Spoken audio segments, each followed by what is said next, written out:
أعوذ بالله السميع العليم من الشيطان اللعين الرجيم. بسم الله الرحمن الرحيم. الحمد لله الذي ذكره شرف للذاكرين وطاعته نجاة للمطيعين وحمده عز للحامدين وشكره فوز للشاكرين والصلاة والسلام على سيد الأنبياء والمرسلين نبي القاسم محمد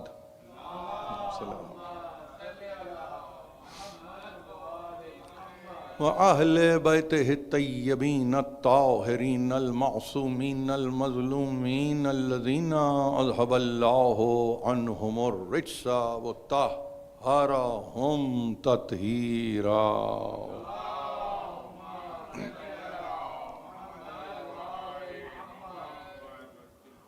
أما بعد فقد قال الله سبحانه وتعالى في محكم كتابه الحكيم وَلَقَدْ يَسَّرْنَا الْقُرْآنَ لِلذِّكْرِ فَهَلْ مِن مُدَّكِرٍ.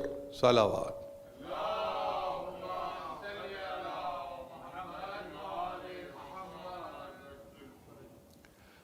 آمد ماہ مبارک رمضان کے سلسلے میں ایک مرتبہ پھر ہم یہاں جمع ہوئے ہیں اور اب تو طے ہو چکا کہ کل سے ماہ مبارک کا آغاز ہے اور یوں سمجھ لیجئے کہ گویا یکم رمضان سے 27 رمضان تک ایک میری ذمہ داری رہے گی بشرطِ توفیقات الہی شامل حال رہیں اور خدمت ہم انجام دے سکیں.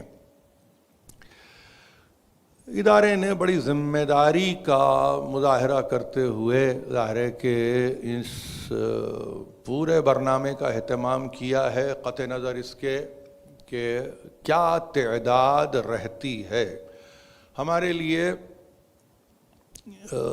تعداد کی کوئی اہمیت ہی نہیں ہے، جبکہ میں یہ جانتا ہوں کہ یہاں جو حضرات بیٹھے ہیں وہ تو یقیناً مستقل آنے والوں میں ہیں، لیکن ایک بڑی معقول تعداد انٹرنیٹ پر بھی سنتی ہے اور اس کے بعد ظاہر ہے کہ جس کو جب سہولت میسر ہوتی ہے وہ اس فارمیٹ کو رجوع کر کے تقریر کو سن لیتا ہے.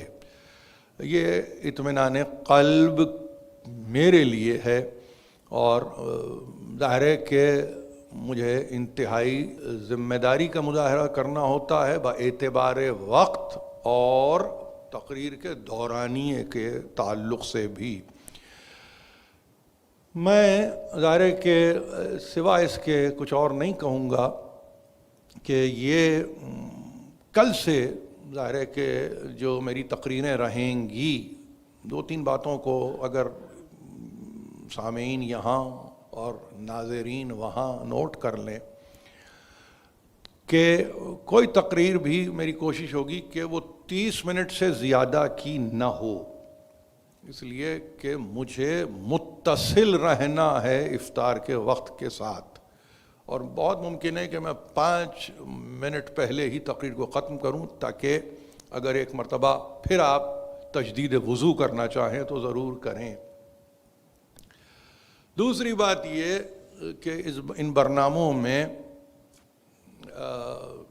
یہ تقریر کی صورت رہے گی الا یہ کہ اگر میں حافظے پہ زور ڈالوں اور تاریخوں کو پیش نظر رکھوں تو 30 رمضان 10ویں رمضان 17 تاریخ رمضان کی اور 24ویں رمضان یہ تو وہ تاریخیں ہیں جن میں مجلس میں مصائب کا حصہ رہے گا، اور اس کے علاوہ 4 وہ تقریریں جو یعنی آپ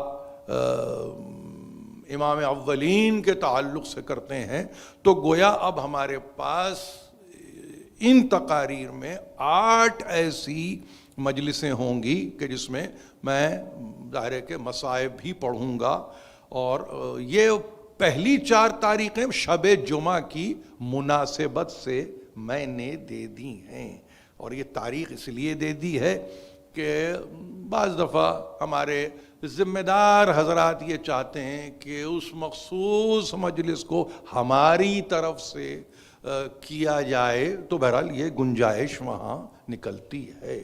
یوں بھی دیکھیے اس مہینے میں آپ اپنے مرنے والے یا گزر جانے والوں کو مسلسل یاد کرتے ہیں، اور وہ یاد آوری کبھی بصورت تلاوت قرآن ہو رہی ہوتی ہے، کہیں آپ یہ کہتے ہیں کہ ہم خود قضائے عمری کو ادا کرنا چاہتے ہیں۔ بہت سی یعنی صورتیں ہیں اور بہت سارے امکانات ہیں، اس پر گفتگو اس وقت ظاہر ہے کہ بیجا ہوگی، مگر میں نے آپ کی خدمت میں یہ بتلا دیا کہ یہ میرا برنامہ رہے گا۔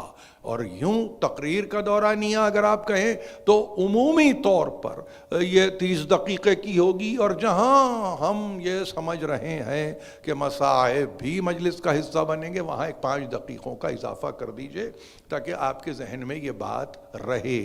آنے والے وقت کے بہت پابند ہیں، ان کو کہنے کی ضرورت نہیں ہے، ہمارا شیوا نہیں رہا، ہم کسی کو دعوت دے کے نہیں بلاتے، جو آتا ہے وہ توفیقات کے پیش نظر آتا ہے، اور جہاں توفیقات شامل حال ہیں تو اس کے ساتھ ساتھ اس کی ترجیحات بھی میرے پیش نظر رہتی ہیں۔ میرا ایک فریضہ ہے، اور وہ فریضے کو میں نے عنوان کی صورت میں اعلان کر کے تو ادا کر دیا ہے، نہج البلاغہ اور قرآن، اور آج تو آتے ہوئے چاند بھی میں نے دیکھا، اور ظاہر ہے کہ جب آپ ہلال ماہ مبارک رمضان پر نظر ڈالتے ہیں تو تسلی بھی ہے، تشفی بھی ہے، اطمینان قلب بھی ہے، اور پھر آپ اگر مفاتیح الجنان کے قاری ہیں تو آپ کو معلوم ہونا چاہیے کہ ایک خاص دعا ہے کہ جو آپ پہلی تاریخ کو یقیناً پڑھیں گے، جو کل ہی ہے، ملحق ہے، شب میں ہم آ چکے ہیں، یوم میں داخل ہو جائیں گے، وہاں کچھ نہیں بلکہ صرف یہ کہتے ہیں آپ اللہم قد حضر شہر رمضان وقد افترضت علینا صیامہ وانزلت فیہ القرآن ھدی للناس وبینات من الھدی والفرقان فتقبلہ منا وتسلمہ منا وسلمہ علینا صیامہ فی یسیر منک وعفوک انک علی کل شیء قدیر۔ اس دعا کو آپ پڑھتے ہیں، ترجمہ کرنے کی مجھے اجازت دیجئے تاکہ آپ اس سے مستفید ہو سکیں۔ عبارت کو پڑھنا اور معصوم کی دی ہوئی دعا کو پڑھنا تو فضیلت ہے ہی، مگر اس کے ساتھ ساتھ اگر ترجمے پر بھی نظر ڈالیں تو لطف اور دوبالا ہو جاتا ہے۔ پالنے والے پروردگار ظاہر ہے کہ اسی کو پکارتے ہیں اور آپ ہی کہتے ہیں آ گیا آ گیا، وہ مہینہ آ گیا، وہ حاضر ہو گیا اور اس طرح سے آ گیا۔ پروردگار یہ مہینہ ہمارے سامنے آ گیا، ہم موجود ہیں اور یہ مہینہ آ گیا۔ یہ اپنی فضیلت کو اس میں تلاش کیجئے کہ وہ مہینہ آپ کے سامنے آ گیا جو برکتوں والا مہینہ ہے، جو مبارک مہینہ ہے، جو فضیلت والا مہینہ ہے۔ یہ مہینہ آ گیا، اور جب یہ مہینہ آ گیا تو آپ نے کہا یہ وہ مہینہ ہے جس میں تو نے ہم پر اپنے روزوں کو، نہیں یہ رمضان المبارک کے روزوں کو تو نے ہم پہ فرض کر دیا ہے۔ یہ وہ مہینہ ہے جس میں تو نے قرآن کو نازل کیا ہے۔ پروردگار یہ وہ مہینہ ہے کہ نزول قرآن کے ساتھ ساتھ ہدایت کا سامان بھی تو نے کر دیا ہے، انسانوں کی ہدایت کا سامان ہوا ہے۔ اور یہ ہدایت مجرد ہدایت نہیں ہے، ایبسٹریکٹ ٹرمز میں ہدایت نہیں ہے، بہت ہی پریکٹیکل اپروچ کے ساتھ ہدایت ہے، جہاں اعلان کیا گیا کہ تو نے ہدایت کو بینات کے ساتھ قائم کر دیا ہے، اور پھر اس میں تو نے حق و باطل کی تمیز کے لیے بھی میزان کو تو نے بھیج دیا ہے، یہ اعلان کر دیا ہے۔ تو پس پروردگار اب تو اس کو قبول کر ہم سے، اور اس کو ہم سے نہ صرف قبول کر، اس کو ہمارے لیے سلامتی کا ضامن بنا لے۔ نہ صرف یہ کہ ہم کو سلامتی کے ضامن کے لیے تو قرار دے دے، بلکہ تو ہمارے لیے اس میں اسرت نہیں بلکہ آسانیوں کو پیدا کر دے۔ وہ آسانیاں تیری جانب سے عفو درگزر کی صورت میں ہو، میری جانب سے مغفرت کی صورت میں ہو، کیوں نہ ہو، انک علی کل شیء قدیر، سب کچھ تجھ سے ممکن ہے، تو صاحب قدرت ہے، تیرے دست قدرت میں سب کچھ موجود ہے، تو کسی کا محتاج نہیں ہے، اگر چاہے تو عافیت ہی عافیت ہمارے لیے کر دے۔ یہ وہ مہینہ ہے جس کے لیے اس دعا کا پڑھنا پہلی تاریخ کو لازمی امر کی صورت میں ہے۔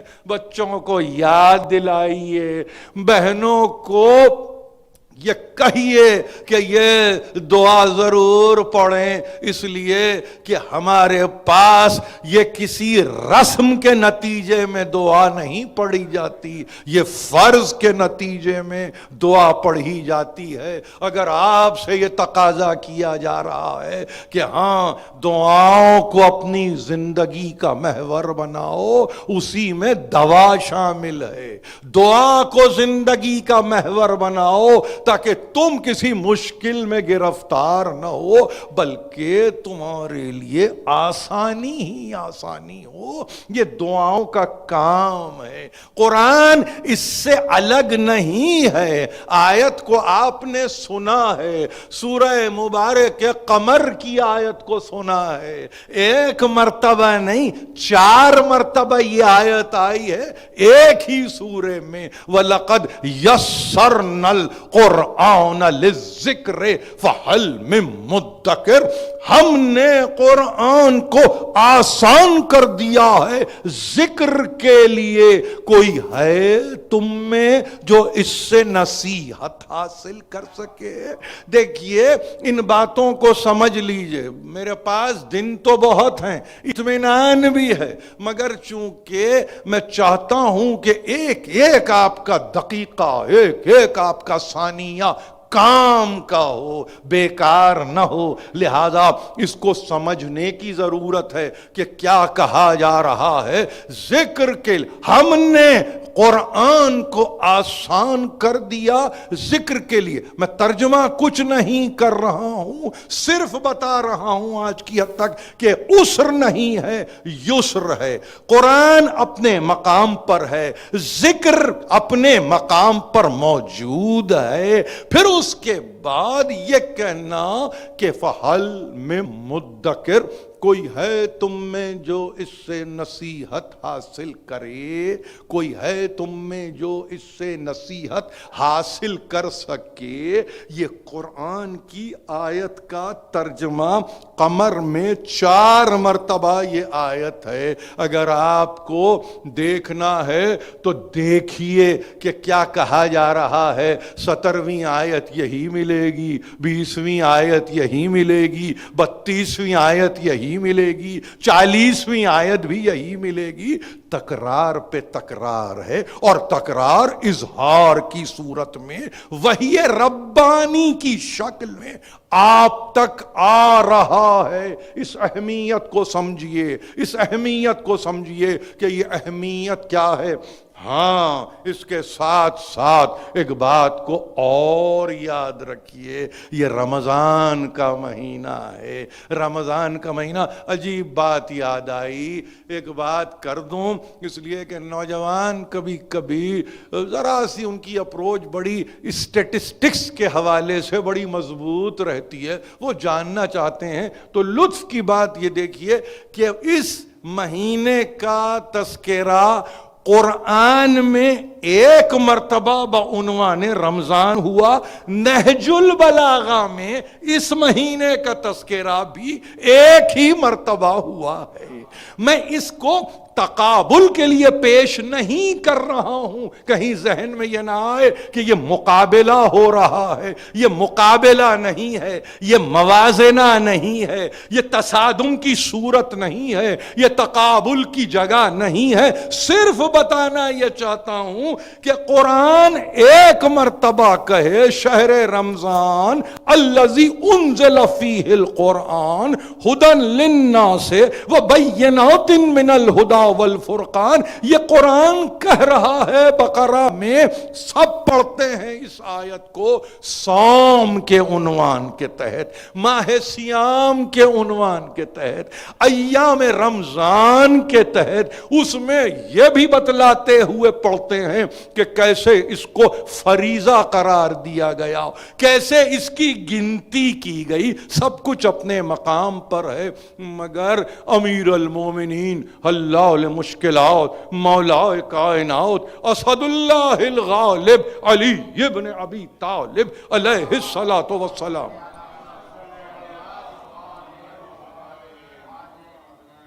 کیا عجیب منزل ہے کہ فرماتے ہیں اِنَّا أَفْضَلَ مَا تَوَسَّلَ بِهِ الْمُتَوَسِّلُونَ إِلَى اللَّهِ سُبْحَانَهُ وَتَعَالَى الْإِيمَانَ بِهِ وَبِرَسُولِهِ۔ سنتے جائیے، مختصر سا وقت ہے، ظاہر ہے کہ یہ پھر پلٹ کے نہیں آتا۔ جو شے گزر رہی ہے وہ گزر رہی ہے، جو آ رہی ہے وہ آ رہی ہے۔ کہا کل ہی کی تقریر میں نے، زاہد وہ ہوتا ہے کہ ہاتھ سے نکلنے والی چیز پر تعصف نہیں کرتا، زاہد وہ ہوتا ہے جو آنے والی کسی شے پہ اتراتا نہیں ہے۔ تو اس کا مطلب یہ کہ عابد اگر زاہد ہو جائے یا زاہد اگر عابد ہو جائے تو کیا اس کا مرتبہ ہوگا، سمجھنے کی ضرورت ہے۔ ویسے ہی قیمتی وقت نکل جائے تو پھر افسوس یا کف افسوس نہ ملنا، اس لیے کہ پورا موقع دیا ہے ذات احدی واقعیت نے یہ بتلانے کے لیے، یہ سمجھانے کے لیے کہ اس سے کسب کر لو، اس کو کھینچ لو، اس کو اپنے مفاد میں لے لو، اپنے افادے کے لیے اختیار کر لو، یہ سب اپنے مقام پر سب کے سب درست لفظ ہیں۔ مگر دیکھیے امیر المومنین کیا کہہ رہے ہیں کہ اچھا وسیلہ چاہتے ہو، کیوں نہ چاہیں، جو پیدا کرنے والا ہے اس تک پہنچنے کی جستجو بھی تو ہو، اس تک پہنچنے کی آرزو بھی تو ہو، اس تک پہنچنے کی تمنا بھی تو ہو۔ کیا قرآن مجید نے وسیلے پر گفتگو نہیں کی؟ مگر دیکھیے امیر المومنین آیت موجود ہے، یا ایھا الذین آمنوا اتقوا اللہ وابتغوا الیہ الوسیلۃ وجاہدوا فی سبیلہ لعلکم تفلحون۔ مائدہ میں آیت رکھی ہوئی ہے، جانا پہچانا سورہ ہے، 35ویں آیت ہے، 5واں سورہ ہے، آپ کے سامنے سب موجود ہے۔ اے ایمان والو، اللہ سے ڈرو، تقوی اختیار کرو، وسیلے کی جستجو کرو، اور دیکھو اس کی تقوی اختیار، اتقوا اللہ وابتغوا الیہ الوسیلہ، اس کی طرف ظاہر وسیلہ متوجہ کرنے والی ہستی متوجہ کر رہی ہے کہ دیکھو وسیلہ ہے اس کی طرف پہنچنے کا، تو اب کیا راستہ قرار پائے گا؟ جاہدو فی سبیلہ، اس کی راہ میں سعی کرو، کوشش کرو، پہم عمل کرو، تاکہ لعلکم تفلحون، تاکہ فلاح تمہارا مقدر بن جائے۔ یہ لی تو لال کا نتیجہ فلاح نہیں ہے، یقین کا عالم ہے۔ فلاح پا جانا، مومن فلاح پا جاتا ہے بشرطے کہ وہ شرائط کو پورا کرے۔ قد افلح المومنون، مومنون فلاح پا گئے، پانا نہیں ہے، وہ پا گئے۔ اس دنیا میں ہے تو فلاح پا گئے، اس دنیا میں ہے تو یہاں کا ثمرہ، یہاں کی سوغات عمل کی صورت میں وہاں لے گئے، فلاح پائے ہوئے ہیں۔ تو امیر المومنین نے کہا ہم جانتے ہیں اس لیے کہ ہم اس شہر حکمت سے جڑے ہوئے ہیں کہ اس سے کوئی اور اس طرح سے متصل نہیں ہے۔ بے اختیار کہا کہ دیکھو بہترین صورت توسل، سین کے ساتھ، صاد کے ساتھ نہیں، تے واو سین لام، صاد لام نہیں، سین لام، وسیلہ، جس سے وسیلہ، اپروچ، انگریزی میں کوئی اور لفظ ہی نہیں ہے کہ اپروچ، انہوں نے وسیلے کو اپروچ کا نام دے دیا ہے۔ اس وقت بحث ممکن نہیں ہے مجھ سے، میں چاہوں تو بہت بحث کر سکتا ہوں انگریزی کے تعلق سے، مگر مجھے نہ وقت اجازت دیتا ہے، نہ میرے پاس اتنی طاقت ہے۔ لیکن ایک بات کو یاد رکھیے، افضل ترین طریقہ اس سے رجوع کرنے کا کیا ہے؟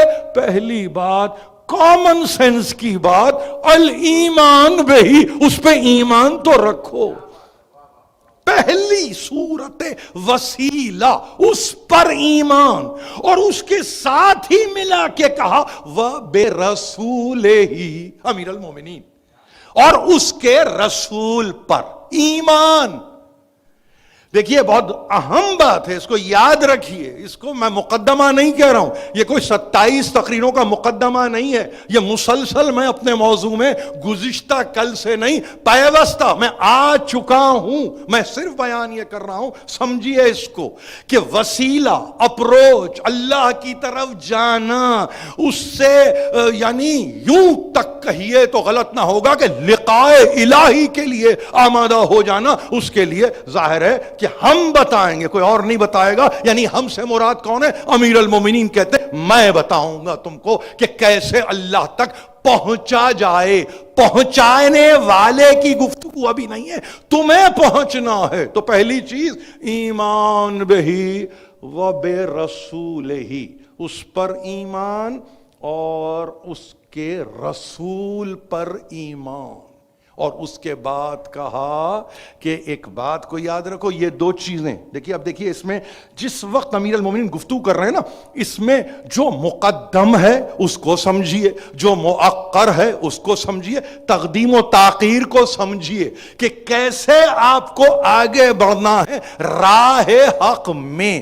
قرآن نے کیا کہا وہ آپ کے سامنے ہے، میں آیت پڑھ چکا ہوں. اے ایمان والو تقوی اختیار کرو. اگر لفظ تقوی آ رہا ہے، پرہیزگاری آ رہا ہے، پارسائی آ رہا ہے، راست بازی آ رہا ہے، تو اس کا مطلب ہے کہ اللہ پہ ایمان اور اس کے رسول پہ ایمان. بدون ایمان باللہ و بالرسول تقوی کی کوئی صورت ہے ہی نہیں. اگر یا ایھا الذین آمنو، اے ایمان والو تقوی اختیار کرو، تو ایسی چیز نہیں ہے کہ آپ کہیں اس میں اللہ شامل ہے، رسول باہر ہے، تقوی تو اللہ کا ہوتا ہے. نہیں، خوف خدا اسی دل میں ہے جہاں احترام محمد ہوتا ہے. جہاں احترام محمد دل میں نہیں ہے وہاں خوف خدا کے کوئی معنی ہی نہیں ہے. لہذا سمجھ لیجئے اس بات کو. آیت نے کیا کہا اور اس کے بعد کہا جستجو کرو وسیلے کی، اور ایک توقف کے بعد کہا وجاہدوا فی سبیلہ، یعنی جہاد کرو اس کی راہ میں. امیر المومنین نے اللہ کا تذکرہ کیا، اس پہ ایمان رکھنے کا تذکرہ کیا، رسول کا تذکرہ کیا، اس پہ ایمان لازمی رکھنے کا تذکرہ کیا. اس کے بعد کہا کہ دیکھو ایک بات کو یاد رکھو، اور وہ بات کیا ہے؟ الجہاد. جہاد کو یاد رکھو، کوشش کو. کیسا جہاد؟ کیسا جہاد؟ ایسا جہاد جو پولیٹیکل فورسز کرتی ہیں. جہاد یعنی لڑنے کے نام پہ نہیں، الجہاد فی سبیلہ، ایسی کوشش جو اس کی راہ میں کی گئی ہو. کیوں؟ فَإِنَّهُ ذِرْوَةُ الْإِسْلَامِ. اب میری گفتگو کو سنیے آپ کہ میں آپ سے کیا مطالبہ کر رہا ہوں، میں کیا چاہتا ہوں اپنے نوجوانوں سے، وہ یہاں ہو یا وہاں ہو یا کہیں بھی ہو، کہ سنو اللہ پہ ایمان، اس کے رسول پہ ایمان. یہ کیا ہے؟ یہ دونوں قوتیں ہیں جو وسیلہ خود ہیں. پہلا وسیلہ تو یہ دو قوتیں ہیں. اس کے ساتھ ہی کہا جہاد فی سبیلہ فإنہ ذروۃ الاسلام. ذروۃ الاسلام، اسلام کی سب سے بلند ترین چوٹی ہے جہاد. آپ نے کہا ماؤنٹ ایوریسٹ، کسی نے K2، کوئی کسی پیک کا تذکرہ کر رہا ہے. امیر المومنین کہہ رہے ہیں یہ جہاد ہے. جہاد سانس پھول جاتی ہے انسان کی اگر اختیار کرنے پہ آئے. تو یہ آپ کبھی کبھی کہتے ہیں نا کہ ان کا نام اور ان کا نام اور ان کا نام، آپ کہتے ہیں ان سے کچھ ہوا نہیں. ارے لنگس میں قوت تو ہو، پہلے طاقت تو ہو. انہو ذروۃ الاسلام، یہ اسلام کی بلند ترین چوٹی ہے. یہ اس پہ چڑھنا آسان ہے کیا؟ ارے سانس پھول نہیں، سانس ختم ہو جاتی ہے، دم اکھڑ جاتا ہے انسان کا، بشرطے کہ جہاد کے وہ معنی ہو جو امیر المومنین کہہ رہے ہیں. آپ اپنے معنی دے کے کہیں کہ ہم جہاد کرتے ہیں، اور اس میں آپ نے کسی تمنچے کو، کسی تفنگ کو، کسی تیر کو، کسی کمان کو اٹھا کے آپ نے کہا یہ جہاد ہو رہا ہے. یہ جہاد نہیں ہے، یہ زیاں ہے، یہ وقت کی بربادی ہے، یہ اپنی تباہی ہے، اس کے علاوہ کچھ اور نہیں ہے. جہاد تیسری کیفیت توسل کی، وسیلے کی. جہاد فی سبیلہ انہ ذروۃ الاسلام وَكَلِمَةُ الْإِخْلَاصِ فَإِنَّهَا فِطْرَةٌ. اب دیکھیے، اخلاص کے ساتھ کلمے کو ادا کرنا، کلمے کو اخلاص کے ساتھ، خلوص کے ساتھ، انتہائی اخلص قلب کے ساتھ ادا کرو. کیوں؟ اس لیے کہ یہی نیچر ہے. فَإِنَّهُ فِطْرَةٌ، فطرت ہے. یہ ترجمہ کوئی اور نہیں ہے سوا نیچر کے. اٹھا کے نہج البلاغہ کو دیکھیے اور اس کے بعد انگریزی کے ٹرانسلیشن کو دیکھیے. ممکن نہیں ہے فطرت کے آگے کوئی اور لفظ لکھ دے. نیچر، جس پہ کہ تمہیں خلق کیا گیا ہے. تمہارے ماننے نہ ماننے سے فرق نہیں پڑتا. یعنی آپ نہ مانے مگر پیداوار تو نطفے کی ہے نا. نہ مانیں آپ کو کیا ہے، آپ نہ مانیے. یعنی ایک ایسی اچھلتی بوند کی پیداوار ہے کہ جس میں نجاست ہی نجاست، لیکن اسی سے خلقت. اور بے اختیار کہا سنو کلمہ، کلمۃ الاخلاص کیا ہے؟ فَإِنَّهَا فِطْرَةٌ وَإِقَامٌ. اب یہ وسیلے ہیں، اب ترتیب وار یہ وسیلوں کی گفتگو کر رہے ہیں. قرآن نے صرف جہاد کا تذکرہ کیا اللہ کے تقوی کے بعد. اب یہ دیکھیے یہ امیر المومنین ہے کہ وہاں اللہ اور رسول پہ ایمان، جہاد کا تذکرہ، کلمہ جو پڑھ رہے ہو جس کو دنیا کبھی کلمہ شہادت کہتی ہے، اس کے پڑھنے کو، وہ کلمہ اخلاص کا کلمہ ہے، کیوں نہیں پڑھا گیا؟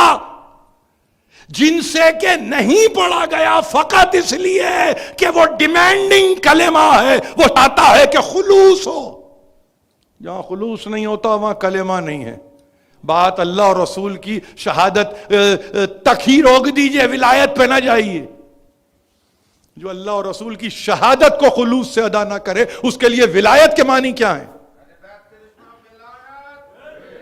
کیا معنی رہ جاتے ہیں؟ آپ پڑھواتے ہیں، آپ کہتے ہیں، آپ زبردستی کرتے ہیں. نہ کریں. جو اللہ اور رسول پہ شہید بنتا ہے تو پھر اس کے لیے وہ دروازہ کھل جاتا ہے جس کو آپ کہتے ہیں ولایت کا دروازہ کھل گیا. لیکن جہاں یہیں پہلی ہی سیڑھی آپ نہیں چڑھ سکتے، آپ اس سے کہہ رہے ہیں ذرا آپ سب سے اوپر کی سیڑھی پہ چلے جائیے، ممبر کی، تو وہاں تو آپ کو نہیں ملے گا. پہلے تو یہاں سے گزرنا ہے. اور اگر یہاں سے گزر گئے بخیر و عافیت تو امیر المومنین نے کہا یہی تو وہ کلمہ ہے جو فطرت ہے. انی ولدت علی الفطرہ، یہ امیر المومنین ہے، اور میں پیدا ہوا ہوں فطرت پہ. آپ سمجھ رہے ہیں؟ میری پیدائش عین فطرت ہے. کلمہ اخلاص ڈیمانڈ کرتا ہے کہ اس کو ایسے ادا کیا جائے جیسے کہ اس کا حق ہے، اور وہ حق اس لیے بنتا ہے کہ وہ عین فطرت ہے. نیچر کی کالنگ اگر ہے تو وہ کلمہ ہے. انی ولدت علی الفطرہ وسبقت الی الایمان والہجرہ. میں ہوں جو فطرت پہ پیدا ہوا ہوں اور میں نے سبقت کی ہے ایمان پر اور ہجرت پر. یہ امیر المومنین. اور اس کے بعد کہا یاد رکھو وَإِقَامُ الصَّلَاةِ فَإِنَّهَا مِلَّةٌ. فرماتے ہیں نماز کو قائم کرو اس لیے کہ یہ عین دین ہے. بہت عجیب بات ہے. ملت دنیا کہہ رہی ہے، افراد کے مجموعے کو ملت کہتے ہیں. امیر المومنین کہہ رہے ہیں یہ افراد کا مجموعہ نہیں ہے، یہ دین کا عین ہے، اصل دین ہے، اساس دین ہے، بنیاد دین ہے. وَإِقَامُ الصَّلَاةِ فَإِنَّهَا الْمِلَّةُ. اور اس کے بعد کہا وَآتَ الزَّکَاةَ فَإِنَّهَا فَرِیضَةٌ وَاجِبَةٌ. زکوٰۃ کو سمجھو. دیکھیے اب یہ کیا ہے، درمیان تقریر سے اگر کوئی آ رہا ہے تو اس کو یہ سمجھنا چاہیے کہ یہ وہ وسیلے ہیں جو امیر المومنین کھول رہے ہیں. قرآن جہاد کے آگے گفتگو نہیں کرتا. یہ میرے معروضے کو سمجھیے. یہ امپرووائز نہیں کر رہے امیر المومنین، نہیں. یہ کسی بدعت کو قائم نہیں کر رہے ہیں، بلکہ یہ وہ علامت کو کھول رہے ہیں، اس سمبل کو کہ جو تقوی میں اور جہاد میں چھپی ہوئی ہے. ان علامتوں کو سمبولک قرآن علامت میں ہے، قرآن اشارہ ہے. ان اشاروں کو کھولتا کون ہے؟ وہی جو اشارے کو سمجھتا ہے. اور جب یہ تو اب یاد رکھیے، مسلمان بھی سنیں تو یاد رکھیں کہ یہ ان کی آسانیاں ہیں. اللہ رسول بے ایمان، جہاد کا تذکرہ، قیام نماز کا تذکرہ، زکوٰۃ کی ادائیگی کا تذکرہ کہ یہ فریضہ واجبہ ہے. اس کے بعد بے اختیار کا وَصَوْمُ شَهْرِ رمضان. اور دیکھیے میں نے کہا تھا نہج البلاغہ میں صرف ایک مرتبہ یہ لفظ آیا ہے رمضان، قرآن میں ایک مرتبہ، نہج البلاغہ میں ایک مرتبہ، وَصَوْمُ الشَّهْرِ رمضان۔ دیکھو رمضان کے مہینے کے روزے کو یاد رکھو، نہ بھولو، نہ بھولو، اس کو بھولنے کی کوئی وجہ بن ہی نہیں سکتی۔ یا کیوں؟ فَإِنَّهُ، ہمیشہ یاد رکھیے اس جملے کو، ہمیشہ یاد رکھیے اس جملے کو کہ یہ کیا اس کی اہمیت ہے۔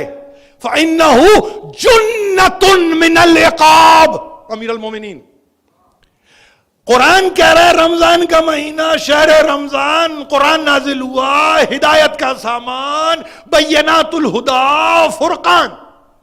امیر المومنین کہہ رہے ہیں بہت پریکٹیکل بات کر رہے ہیں انسانوں کے ہر طبقے سے کہ یہ روزے کو سمجھو، روزہ کیا ہے؟ روزہ جنتم من العقاب، اللہ کے عقاب سے بچنے کی سپر کا نام روزہ ہے۔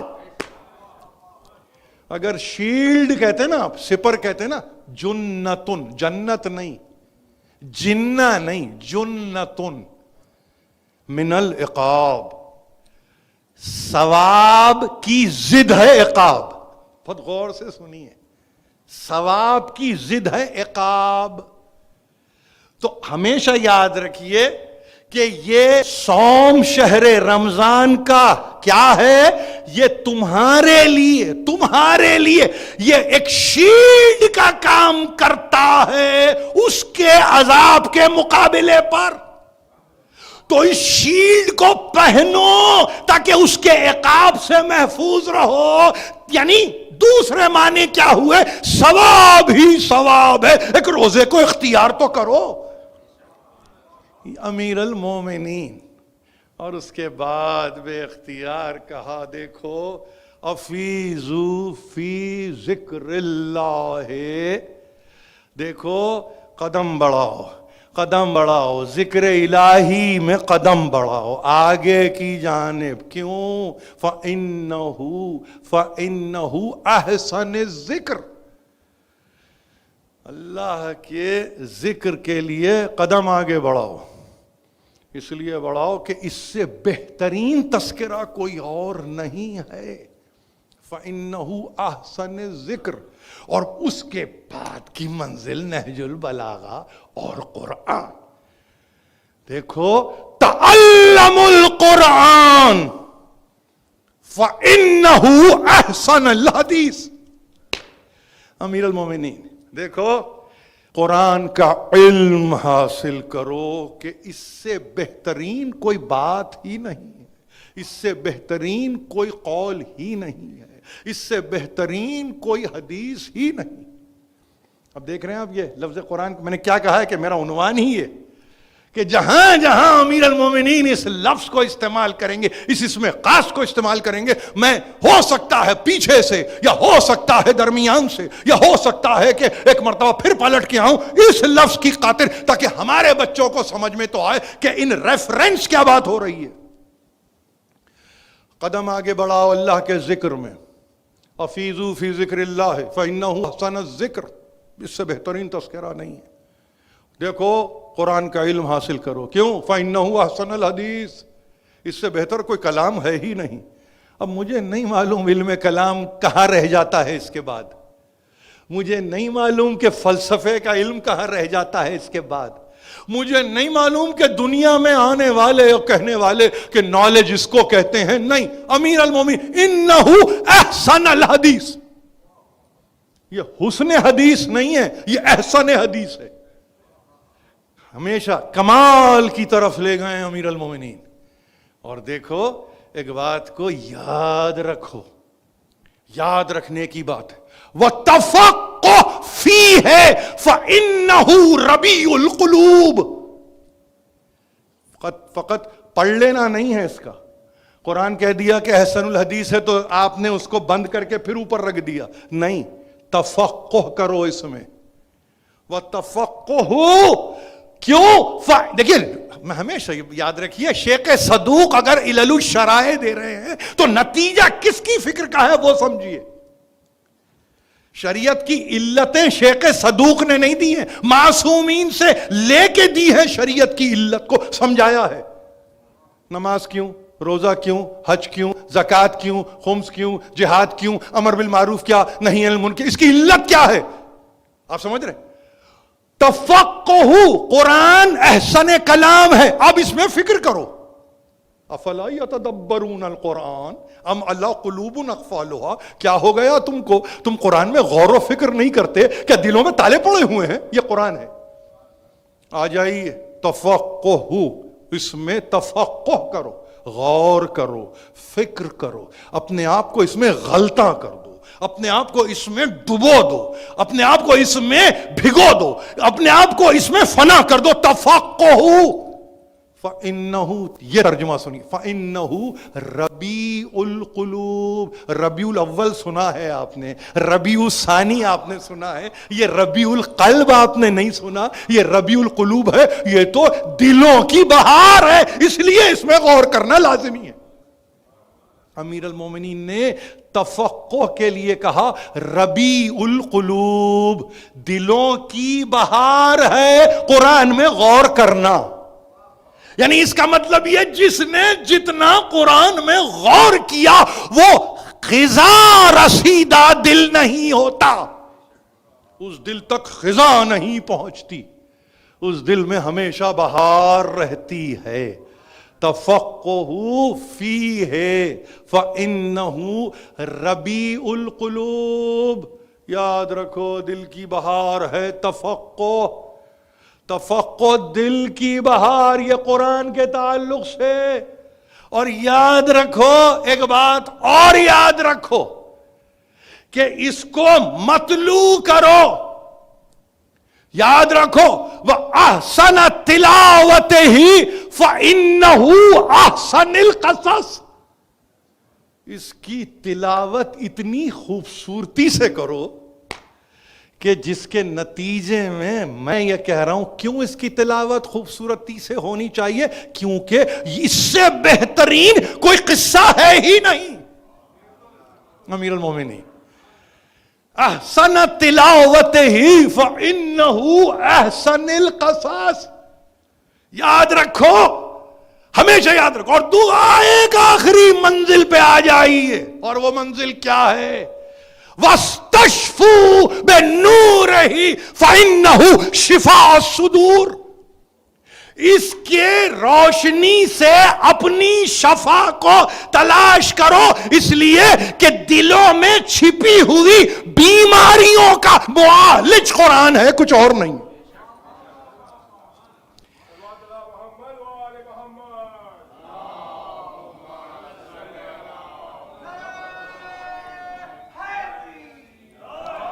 میں نے عزت حاصل کی اس خطبے کو جستہ جستہ، مگر وابستہ کرتے ہوئے، آپ کی فکر سے کو آراستہ کرتے ہوئے. میں نے چاہا کہ میرے نوجوانوں تک پہنچے. فقط ایسا نہیں ہے کہ عنوان ہے تو یہ پڑھا جا رہا ہے، نہیں، حقیقت بھی یہی ہے. یہ قرآن ہے. تفقہ کرو تاکہ دل میں بہار رہے، خزاں کبھی تمہیں چھو کے نہ گزرے. تمہاری فکر، تمہاری عقل، تمہارا قلب، تمہارا وجود ظاہری و باطنی ہمیشہ پر از بہار رہے، اس کو کبھی خزاں نصیب نہ ہو. یہ فکر کا نتیجہ ہے. کسی دنیا کے انسٹیٹیوشن نے کبھی یہ بات نہیں کی کہ ہمیں کانٹمپلیٹ کیوں کرنا ہے، کوئی نہیں بتاتا. کانٹمپلیٹ کرو. امیر المومنین نے کہا میں بتاؤں گا، دل کی بہار ہے کانٹمپلیشن. مگر ارسطو پہ نہیں، افلاطون پہ نہیں، سقراط پہ نہیں، فارابی و ابو علی سینا پہ نہیں، قرآن پر. تفقہ فی القرآن، کہ دل کی بہار. اور جب یہ منزل آئے تو پھر یاد رکھو یہ وہ کتاب ہے استشفو بہی، اس سے شفا لو، بے نور ہی، اس کے نور سے۔ آج دنیا کہہ رہی ہے کہ آنکھ کا علاج کسی لیزر سے کیا جاتا ہے، آج دنیا کہہ رہی ہے روشنی سے علاج ہوتا ہے۔ 1400 سال پہلے کہہ کے چلے گئے بظاہر استشفو بے نور ہی، اس کے نور سے علاج کرو، اس نور کو شافی جانو تاکہ تمہارے لیے کافی ہو جائے۔ استشفو بے نور ہی فإنہ، کیوں؟ علاج بھی بتایا، علاج ہی بتایا۔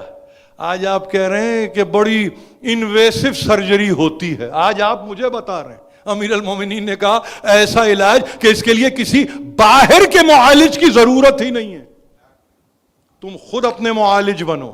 یہ قوت کون دیتا ہے؟ مجھے تو کسی نے کائنات میں ایسی قوت نہیں دی کہ کہے کہ مرض بھی تمہارا، مریض بھی تم، معالج بھی تم۔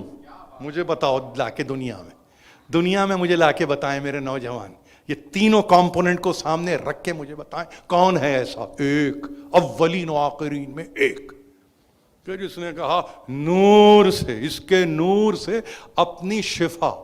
اور کہا بیماری کیا ہے تمہاری؟ بیماری بھی بتائی، شفا الصدور، وہ جو دلوں میں چھپی ہوئی، نہیں معلوم کون سا تہخانہ ہے، بالا خانہ تو نہیں کہوں گا، وہ دل کا کون سا تہخانہ ہے کہ جہاں پہ کوئی مرض ہے کہ جنم لے رہا ہے، اس جنم لیتے ہوئے مرض کو وہیں فنا کر دو، وہیں اس کو ختم کر دو، مگر نور جانو تو شفا ملے نا۔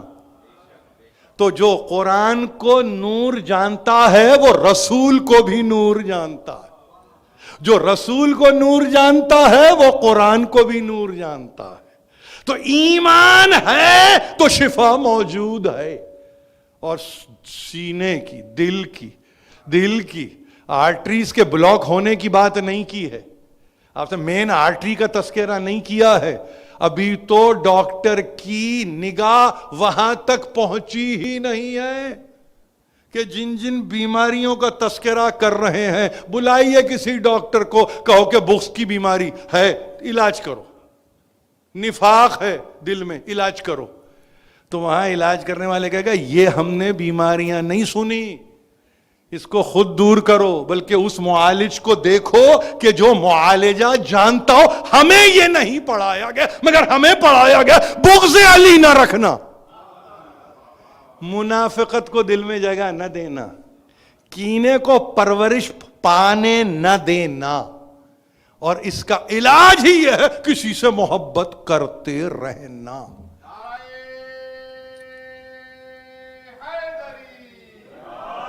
تقریر کو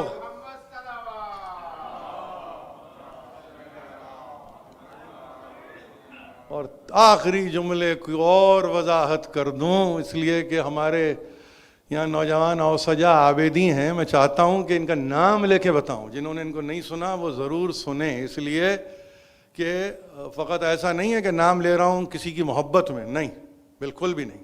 کلام کا انتخاب، طرز ادائیگی، وقت پر نظر، خلوص مد نظر، اگر یہ چار چیزیں موجود ہیں یہاں پہ تو آپ یقین جانیے پھر اس مسند پہ نہیں رہتا، عرش پہ اٹھا کے وہ لے کے چلے جاتے ہیں، گھبرانے کی ضرورت نہیں ہے، مرنے کے نتیجے میں نہیں، زندگی میں لے جائیں گے، اور وہ بہار دکھائیں گے کہ سوچ بھی نہیں سکتے آپ کہ ہم کیا دیکھ کے آئے۔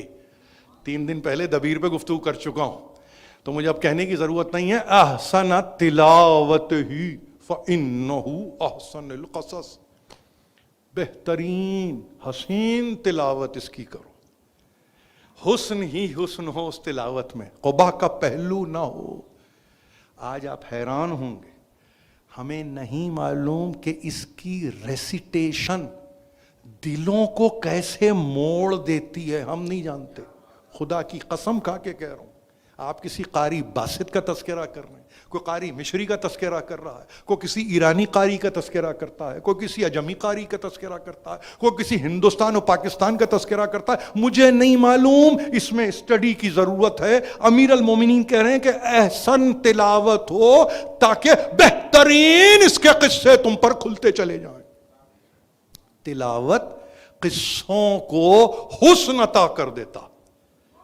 اب اگر وہ آپ کی اپنی زندگی کا قصہ ہو تو وہ، یا وہ قرآنی حکایات ہو، روایات ہو، درایات ہو تو وہ، ریسیٹیشن اگر حسن کے ساتھ ہو، یہ لفظ حسن بڑا کرٹیکل لفظ ہے، اس کو سمجھ لیجئے، اس میں غنا کا پہلو نہیں ہے، اس میں کہیں مغنی ہونے کی گفتگو نہیں ہے، اس میں تذکرہ کسی گانے بجانے کا نہیں ہے، اس میں ایک ایسی تلاوت کا تذکرہ ہے وَرَتَّلْنَاهُ تَرْتِيلًا، کہ تلاوت ہو تو ایسی تلاوت ہو کہ قصے تمہارے سامنے اس ڈیسیبل سے، اس وائس نوٹ سے تمہارے سامنے نہا ہوتے چلے جائیں، عیاں ہوتے چلے جائیں۔ تم بیٹھتے ہو اپنے مقام پر رحل کو میں قرآن کو رکھ کے، مگر تم آدم سے لے کے قاتم تک، قاتم سے لے کے قیامت تک تم سفر کرتے ہو، فقط اس لیے کہ قصہ حسین سے حسین تک تمہاری ریسیٹیشن کے نتیجے میں ہو رہا ہے، اور دوسروں کے قلوب کو متغیر بھی کر رہا ہے، متبدل بھی کر رہا ہے، اپنی طرف پھیر بھی رہا ہے، اپنی طرف موڑ بھی رہا ہے، یہاں تک کہ اب پیغمبر بظاہر دنیا سے چلے گئے، مگر ہر تلاوت کرنے والا جو حسن کے ساتھ تلاوت کر رہا ہے، انہی قصوں کو دوبارہ سے ایجاد کر رہا ہے، دوبارہ سے پیدا کر رہا ہے، دوبارہ سے نہا کر رہا ہے، دوبارہ سے عیاں کر رہا ہے، اور دنیا کو بتا رہا ہے کہ ہم بتائیں گے کہ کیا کیا تھا فرعون کے ساتھ موسیٰ نے، ہم بتائیں گے کیا کیا تھا یزید کے ساتھ حسین ابن علی نے۔ ایک قرآن ہے جو بہار لیے ہوئے جا رہا۔ میں انتہائی شکر گزار ہوں، تقریر آج کی پھر شاید 40 منٹ سے زیادہ کی ہو گئی، مگر میں خود یعنی سمجھیے کہ ایک لرننگ پروسیس سے گزر رہا ہوں، جس کو کہتے ہیں ٹرم اور سلم کرنے کے، ورنہ تو میں 60 منٹ کی تقریر کرتا ہوں، 55 منٹ کی کرتا ہوں۔ میں نے 2 دنوں سے ظاہر ہے کہ اپنے آپ کو اتنا روکا ہے، آج بھی شاید مجھے کہنے والے کہیں گے 40-42 منٹ ہو گئے، نہیں، کل سے یہ تقریر 30 منٹ سے زیادہ انشاءاللہ نہیں ہوگی۔ 27 دنوں پر محیط رہے گا پروگرام، پھر کہہ رہا ہوں، خاص دنوں میں، 4 بڑے دنوں میں، بڑے سے مراد وہاں جہاں پہ شہادت کا تذکرہ ہے امیر المومنین کی، اس میں بعد افطار ہے، لیکن وہ اور 4 میں نے تاریخوں کو بتا دیا جہاں پہ ہم اظہار مصائب بھی کریں گے۔ اب آپ سے صرف یہ کہتے ہوئے کہ کل کی ظاہر ہے کہ رمضان کی پہلی سورت، پہلا یوم، آپ پہلا روز آپ دیکھیں گے، اپنے آپ کو آمادہ کیجئے کہ پروردگار ہمیں توفیق دے، توفیق دے، جو امیر المومنین نے فرمایا ہے کہ صوم و شہر رمضان جنت من العقاب، ہم اس پہ پوری طرح سے عمل پیرا ہو جائیں، اور ہمیشہ اپنے پیش نظر یہ رکھیں کہ ہاں یہ اختیار اس لیے کر رہے ہیں کہ ہم اس کا عقاب نہیں چاہتے بلکہ ہم اس کا ثواب چاہتے ہیں۔ وآخر دعوانا ان الحمد للہ رب العالمین وسیعلم الذین ظلموا ای منقلب ینقلبون۔ خداوند واسطہ محمد و آل محمد کا اس قلیل توسل کو ہم سے قبول فرما، جو ہم میں پریشان ہیں ان کی پریشانیوں کو دور کر، جو بیمار ہیں شفاء کامل عطا کر، جو رزق کے لیے پریشان ہیں فراوان و بے پایاں رزق عطا کر۔ پروردگار ہم کو صحیح معنی میں فضائل رمضان سے مملو کر دے، پروردگار صحیح معنی میں تفہیم قرآن کی توفیق عطا کر، پروردگار صحیح معنی میں ہم کو ائمہ معصومین جس طرح سے چاہتے ہیں اسی طرح سے ہماری توفیقات میں اضافہ فرما۔ آواز بلند صلوات۔ زیارت